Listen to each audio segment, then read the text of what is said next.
Hey there, everyone.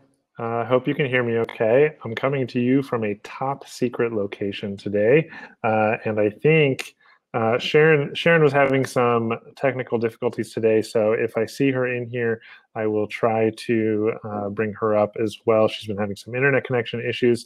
I'm coming to you live from get this, the orchestra pit of a theater where in my other life, we're actually doing setup and rehearsal for an event I'm working on. It's a TEDx event here in Portland that's happening tomorrow. But I snuck away for a little bit to join you for this Facebook Live. So let me see if I can get a share real quick. If I don't see her now. Okay, well, I'll wait for her to come back. Anyway, this is our fifth and final day. I know my video is kind of crappy and it's really dark down here, but it's like the quietest place I could find.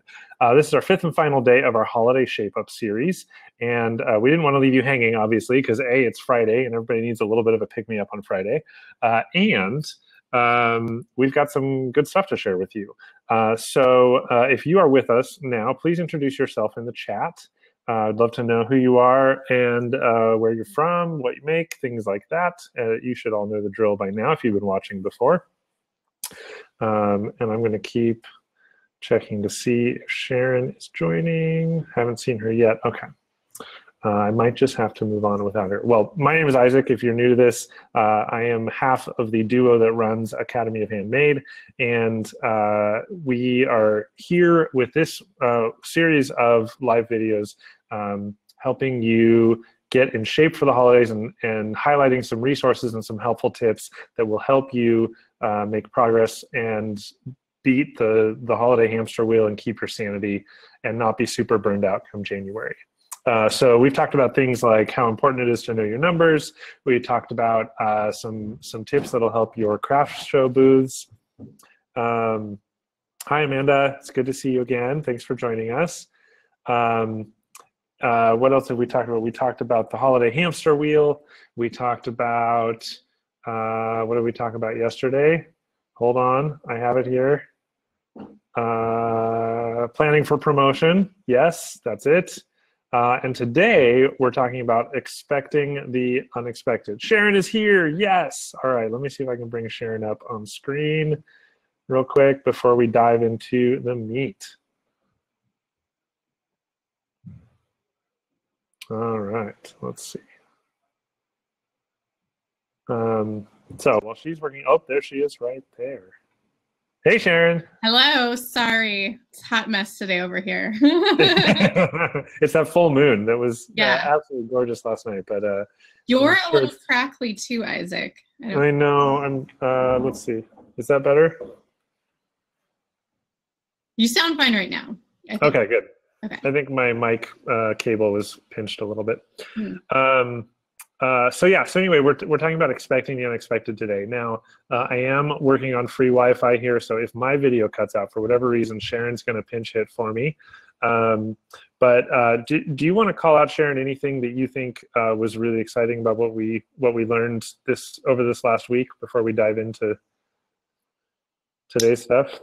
Oh man, I feel like there's a lot of stuff. I feel like we talked a lot about planning and actually what that can do for you and sort of what it frees up. And I think when we took our poll the other day, a lot of people were worried about getting it all done. And I think this helps you to better understand exactly what you have to do, and especially what you have to do for success, right? So I think there's a definite tendency for people to sometimes sort of just like plot like, okay, I make 20 parts of the widget this day, and then, you know, this widget on this day, assemble widget, whatever. And I think that when you actually are planning in a sort of bigger picture sense, it allows you to give purpose to those activities more and purpose within your business. Obviously, I think, you know, makers have the purpose of enjoying the making process, but sometimes it's hard to figure out how to connect that back into your business. And so it's a lot easier to be like, right now when I'm making whatever it is that I'm making, I know that it is part of this bigger plan and that this is exactly what I'm supposed to be doing in order for me to meet my goals this holiday season. Awesome.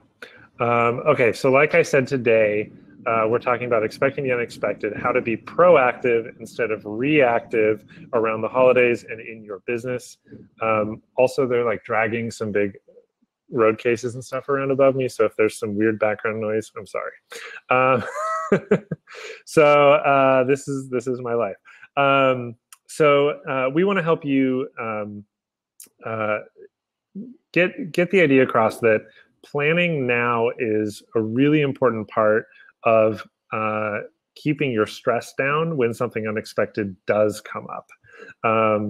If you can lay some groundwork and do some work in advance to set you up for knowing the answers or having a plan in place when something crazy happens, that's going to just make your life so much easier. You're like, oh, I have a plan for this. This is good. I can do this. So we also think that it's important to think through all the possibilities of something so that nothing catches you off guard. You know, it's like being a healthy worrywart, where you're constantly thinking about all the possible outcomes and possible scenarios, but not letting them cause you to curl up in the fetal position in a dark corner and not want to move. So just thinking forward and thinking through some of the different scenarios that are likely to happen, things like that, that will keep you from going, oh crap, I have to deal with this now, because you will have already thought about it, you will already have a plan in place.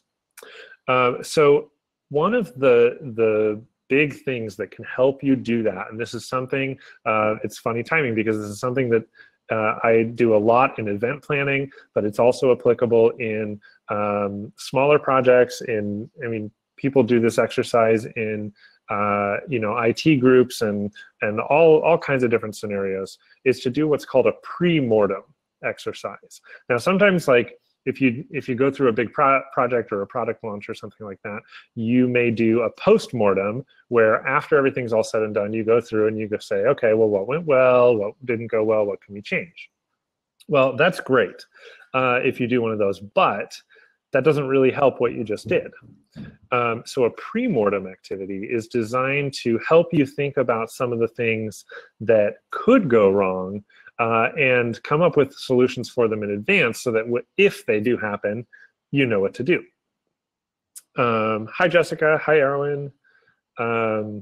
So the pre-mortem activity or exercise kind of goes through 3 key steps. So first of all, you start by identifying all of the things that could possibly go wrong. You completely catastrophize. You know, there's the big earthquake in the Northwest happens, and so like everything's just, you know, totally screwed. I know in LA you probably don't care about a big earthquake, but you're used to them all the time. I mean, we care about them, but it's a little different in the panic mode at this point when we decide to panic. Yeah, you have a higher threshold. Or maybe something that could go wrong would be your car gets broken into and all your merchandise is stolen. Or, you know, like just think of all the things that could possibly go wrong. Try not to let the panic attack set in. But the key thing at this stage is to not think about any solutions whatsoever. Just think about all the things that could possibly go wrong. Write them all down and get them in a list. The second big step. I should say we do this exercise in the holiday game plan. This is part of the holiday. It comes up in the last 2 lessons of the holiday game plan, where you actually walk through a pre-mortem exercise that helps you a lot. The second big step is to eliminate all the things that you don't have control over. So, you know, you don't have control over an earthquake. You don't have control over, you know, a venue catching fire. Or things that already have action plans in place, like, you know, emergency evacuation plans, things like that. And then you go through and you look at the things that are most likely to happen, and you come up with solutions and or action plans just in case they do happen.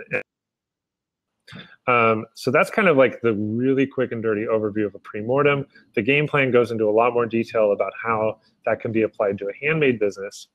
But we wanted to highlight 3 scenarios where where doing a premortem would be helpful. Sharon, did you want to add anything before I go into those? No, sounds good. Okay, so scenario number 1 would be people trying to return merchandise. Now, you may already have a return policy in place, and that's great. Good for you if you do. But the holidays tend to get a little crazy, and customers tend to get a little crazy around those holidays. So you might get some really weird requests, especially around custom work or limited edition stuff, things like that. So a premortem might be helpful in this case to help you set up any kind of contingency return policies in advance so that you aren't caught off guard and you're not coming up with them on the fly. Sharon, you looked like you wanted to say something. No, I was going to say the wackadoos do come out at the holidays, the wackadoo requests for what it is that they would like from you. And so I think in this is like shipping is also a big one too. Like what are the responses you give for the different shipping scenarios? And honestly, all you have to do is just comb through an Etsy forum of some kind back this time last year and just go through and you will see like just, lots of threads of people with a customer asked for this, or just even review whatever Etsy Facebook groups that you're in. And you'll see like lots of people with, a customer said this, what do I do? And this can help you get the ball rolling in your brain as to like, what are all the different weird scenarios that are going to come up and how do I kind of batch them? And I think kind of like, even like what we said before with when Isaac mentioned yesterday about what the sort of price adjustment policies are and stuff like that. I think it's good to figure out at the holidays because you want to be friendly, right? Like this is a time a best foot forward time where maybe you're more lenient, maybe you're actually more strict in some ways too, but maybe you're, whatever makes you feel like you're being the best accommodating, person for the holiday season, you're wanting to think of like, how do you structure that in a way that lets you be accommodating, but also have limits and rules? So like, what happens through this part of the season when you're less busy? What happens when you're at the most busy and getting stuff out? What happens when you're towards the end of the season and out of stock, right? Like, so you should think about what are the policies at each different point in your holiday season. And it doesn't necessarily even have to be announced date specific or something, but it can just be at least for you in your mind to know, okay, this is how I'm going to handle this when I have this going on. This is how I'm going to handle this in this next phase. And this is, okay, now that I know that we're wrapping up here, what does that look like, right? And so that you're ready to come back with people, like timing of things, or to let people know up front in all of your policies and get them ready to be updated to say, my return policy during these dates looks like this, expect this kind of communication, expect this kind of, return, exchange situation, refund, whatever, store credit, whatever you're going to do. Sometimes it's just worth it for people to just get store credit sometimes, right? During that time and not have to deal with the ship the package back to me and all of that stuff. And it's just sometimes less of a headache. So figure out this stuff for you at that time. Did you have anything to add to that, Isaac? No, that was so good. I love the idea of combing the forums for past stuff. I mean, it's true. All the wackadoos come out over the holidays. And we were talking about this a little bit yesterday with some people going crazy about discount codes and stuff like that. Like people get a little crazy around Christmas, and go back into the forums and see what kinds of crazy people other Etsy sellers are dealing with. That's like got to be your biggest way to help set you up for that. Okay, so let's go on to number 2. So the second scenario where a premortem exercise could be really helpful is dealing with a big late wholesale order. So imagine that one of your existing wholesale accounts, say they've been having like a killer holiday season and they've been selling the crap out of your products. They come to you super late in the season. Maybe it's like December 1st, maybe it's like the 15th, I don't know. But they're like, I need more inventory. Give me more inventory now. What would you do? What would you do in that scenario? Would you turn them down? Would you, do you want to run the risk of damaging your relationship with them? Is there some sort of plan that you can put in place to have, X amount of inventory set aside in case of an emergency wholesale order? Do you have time set aside where you can make product if you need to? Things like that. Those kinds of contingency plans are going to make you, especially, they'll make you look to a wholesale buyer so much more like you have your stuff together, that they'll be floored. They'll think it's amazing. They're like, oh, this, and you can be like, hey, this is a special request, but I can do X, Y, Z for you. Erwin, that's a great idea. I can charge you a slight rush charge on that too. Yeah, a rush charge is totally normal. If you have that. Yeah, card making, friend pizza party, that's what I was going to say. Like, also, okay, contingency plan of like, what is my helping get my friends together and get things made plan? Like, specific people, who do I know that can come in and help me scale up? Or where can I outsource? Like, have all of the names and emails and numbers of people in this pre-mortem, and have contact them then if this is going to be part of your plan, and just double check with them. Say, I don't know what's coming, but just in case I get anything, what is your holiday season looking like when that comes? Yeah. I lost my train of thought. Sorry. I think that's good. Okay, the third scenario where a pre-mortem exercise would be really helpful would be dealing with a last-minute request to participate in a pop-up shop or a trunk show, some sort of retail event. Customers get a little crazier on the holidays, so do shop owners and event planners. And sometimes they get wild hairs and they're like, oh, I want to do all these things to promote my holiday sales, and I'm going to call in some favors and things like that. So you may have someone come knocking on your door, or yelling at you in your inbox saying, hey, we really want you to come and do this pop-up shop in our store, super last minute, but we're really excited and we're going to have so many people there, or things like that. So just think through, like, if that happened to you, what would you do? Would you need a certain amount of time, advance notice to make a decision? Will you have a trunk full of product just ready to go in case anybody asks? What are the criteria that you would use to make a decision? And is the store providing the audience? Are they calling in all their engaged customers, or are they asking you to bring your customers into their store? Things like that. So just think through all of those possibilities, and all of the kind of things that you would need to know, or that you would need to do in order to make a decision to participate or to not participate in that. Develop your criteria for what a yes looks like. So develop when somebody comes to you, and you say, okay, I will do this, develop what it is that it's actually going to be. And then when someone comes to you and says things, and you can be like, all right, does this meet my criteria? Maybe it meets at 90%, and you're like, okay, fine, I'll do it. But if somebody is just coming at you and you're like, this doesn't sound, they're not doing any of the marketing of it, they want you to help to promote it. No. Maybe it's in a location that you're going to have to drive far away to. No, right? Holiday traffic gets even hairier. So just think about all the things of, like, when in the does it fall, when, like, so many things, all the variables that it's going to take for you to say yes to something.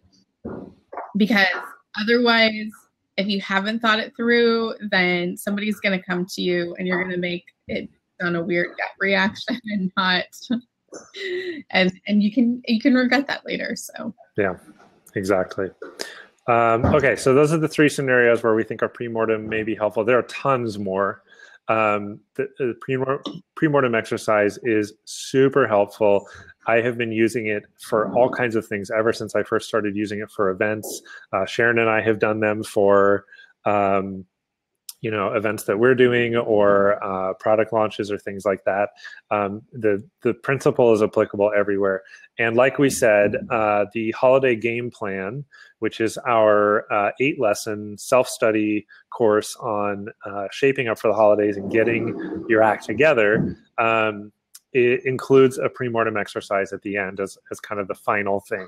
And that game plan goes through a lot of stuff. It goes through looking at your numbers and your sales goals, looking at how much inventory you need to make per week. It helps you work out your marketing plans and what your product launches look like. It helps you there's a brand audit and go through some of your marketing stuff. All kinds of really helpful stuff in 8 bite-sized lessons. So check that out by clicking on the Holiday Resources button. A lunchbox. This is our little mascot lunchbox. People are making noise outside, and I can sense him ready to bark. So yeah, does anybody have any questions about a pre-mortem, or can think of any scenarios where they might want a little bit of advice on what they might be able to do in those scenarios? Throw those up in the chat, or use the ask a question button to throw that up there, and we can certainly do some thinking on that. Sorry, I'm shifting around a lot because I'm sitting on a concrete floor and it's not very comfortable. I just start doing yoga on the video. All right, I'm not seeing any questions. Erwin said she's definitely learned from experience at this point to start making holiday stock now, and that is so important. I mean, it's already a quarter of the way through October, and they've been selling holiday decorations for a month already. So this is true. I walked into Home Depot the other day, and it was like Halloween and Christmas right next to each other. I was like, no, what's going on? This is terrible. Yeah. Anyway. All right. Did you have anything else you wanted to add, Sharon? Oh, Alexandra said, I had a flood not too long ago and lost a lot of inventory, so that wasn't fun. Yeah, I mean, there's only so much you can do about preventing that, but also then it's like about what your reaction is and what you can do after that sort of thing. I'm glad it was now and not at the holiday time. Yes, that would be super stressful. Nia Tokeen. Nito Keen. What? Nito Keen. Nito Keen. Oh, there you go. Nito Keen. What do you think about Black Friday, Small Business, Saturday, Cyber Monday promotions too late? I mean, it's not too late in that those can still happen because it's October. What you want to think about is how they actually fit into your business, if they're right for you, if they make sense. We talked a little bit about this yesterday. Oh, too late in the season. No. So the holiday sales season, like when they have the most sales, is basically like, I think December 1st to like December 13th or something, or a little bit after that. And essentially when you figure in, makers have to think about shipping, and not necessarily like shipping being overnight shipping, things like that. You have to kind of figure out when your cutoffs are, and all of that. Anyways, basically you have like 2 weeks to sell things during the holiday season. So no, it's not too late in the season. It's definitely right in that season. I mean, sometimes it depends on when Thanksgiving falls. So yeah. For retail customers, it's too late for wholesalers. Oh, yeah, no. I mean, and those types of sales are really never targeted to wholesalers, you know. Yeah. So, and I would recommend going back to yesterday's video. If you go up to the schedule for this series, you can go back to yesterday's video and watch that. We talk about some of the things you want to think about related to planning for your promotions. And we talk a little bit about Black Friday generally and that weekend. But I definitely say it's not too late for retail sales if you have, you know, wholesalers coming to you, and then that's we go through all of this in pretty good detail in the last minute holiday promo webinar. So that's at the end of this month. So definitely sign up for that if you have these questions. So Jessica says, sorry, someone's wheeling their trash outside, if you can hear that. Yeah, watch yesterday, Nito Keen. Jessica says, if you do FB IG ads, how we would suggest we start promoting. That depends on the sale that you're doing. I always think about you figuring out about when you're promoting stuff. When you actually run the ads on your promotions, like to think about who you're running them to. So you only really want to run them to your hot leads, essentially, once you sort of get in the peak of all of your promotions. But right now, you can start running ads to warm up your leads. So that means more like now is sort of the time to get people introduced to you so that when the holiday season comes, you are somewhat familiar to them and the sell becomes a lot easier. So now is the time to get cozy with people through, you know, doing a few ads and things like that to get them on your email list, just get them at least familiar with your brand. And then once you actually are in the middle of the promotions, you can just run them to your existing audience and make sure that you're targeting them. Because it's kind of a waste of money to go target somebody who's not really ever heard of you in the middle of a 25% off sale. Yeah. It's just a lot harder of a conversion.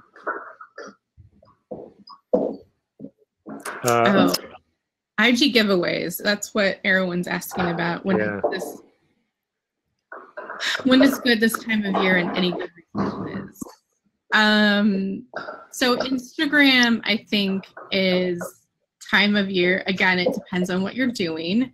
If you're trying to get leads, now is a good time to start doing that, like start warming up and getting people.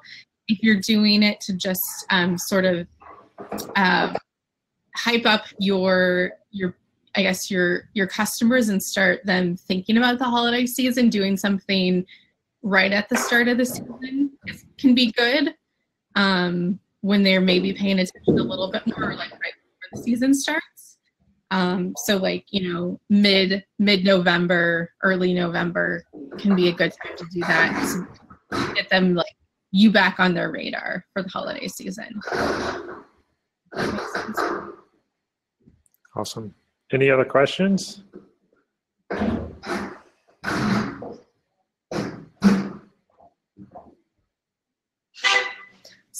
There's a lot of noise in our lives right now. Someone just honked a horn in my neighborhood. Isaac has sets being built. There's a lot happening. Today is not a quiet Friday. Not a Friday in our lives for whatever reason. All right. Well, thank you everybody for joining us. Click the green holiday resources button to learn more about some of the programs we offer and some links to other great things. Of course, if you're not familiar, we also have a podcast that comes out every other week called Your Handmade Business, and you can find that on iTunes. What? Oh, I forgot to mention. So all of you who are on this watching, I sent you an email today. Clunk in the background. I sent you guys an email today with a $25 off coupon for the holiday game plan, which it is all caps, shape me up.